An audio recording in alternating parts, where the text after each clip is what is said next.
लखीमपुर में जो घटना हुई वो बहुत ही दर्दनाक और शोभनीय घटना है। ऐसी घटनाएं नहीं होनी चाहिए। एक लोकतंत्र की हत्या है। जिस तरीके से किसानों को गाड़ी के नीचे कुचलने का काम किया गया है, ये लोकतंत्र की हत्या है। वहाँ पर एक पत्रकार की भी हत्या हुई है। और जब लोकतंत्र का चौथा स्तंभ कहा जाने वाला मीडिया ही स्वतंत्र नहीं है, उन लोगों की सरेआम हत्याएं हो रही हैं, आवाज़ को दबाया जा रहा है, तो ऐसे में इस देश के भविष्य का क्या होगा, ये मार्मिक एक चीज़ है कि ऐसे में इस देश का क्या होगा भविष्य का।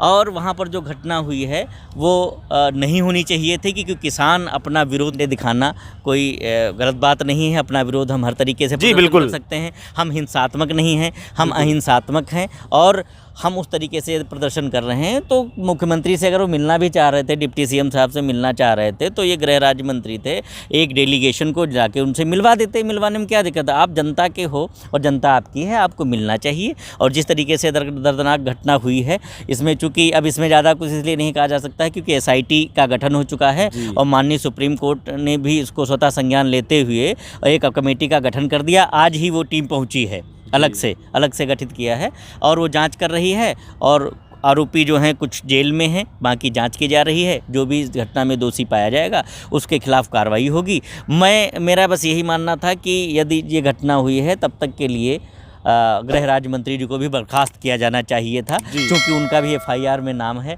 अगर कोई ऐसा व्यक्ति होता है, जैसे माननीय न्यायालय का, सुप्रीम कोर्ट का एक गाइडलाइंस है, कई रूलिंग हैं, उसमें आदेश हैं कि यदि 7 ईयर बिलो किसी में धाराओं में सेक्शन है तो उसकी गिरफ्तारी नहीं करे, पुलिस विवेचना करे। लेकिन होता क्या, थोड़ी सी मारपीट होता, 4-4 दिन तक बैठा लेते हैं।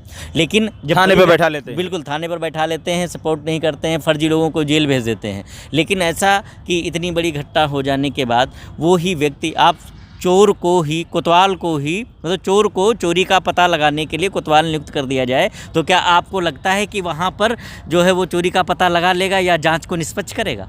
नहीं करेगा। जी बिल्कुल।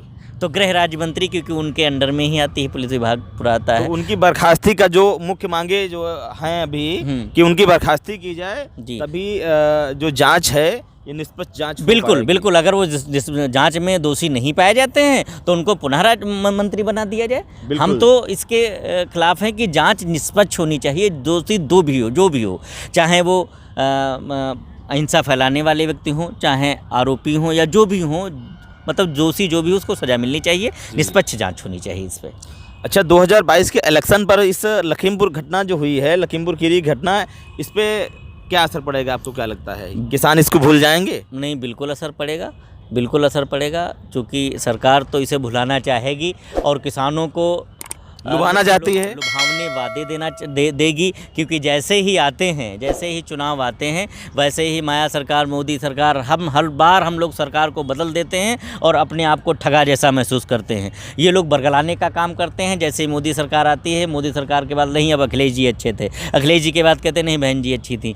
तो होता यह है कि हर बार हम लोग सरकार को बदल देते हैं, लेकिन अपने आप को ठगा जैसा महसूस करते हैं। किसानों का भला करने वाला, जनहित का भला करने वाला कोई व्यक्ति नहीं होता है।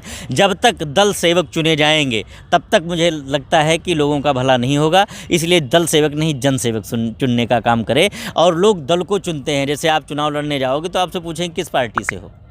व्यक्ति विशेष को जब लोग चुनना शुरू कर देंगे तभी यहाँ पर कुछ क्रांति आ सकती है। अदरवाइज क्रांति आना संभव मुझे नहीं प्रतीत होता है।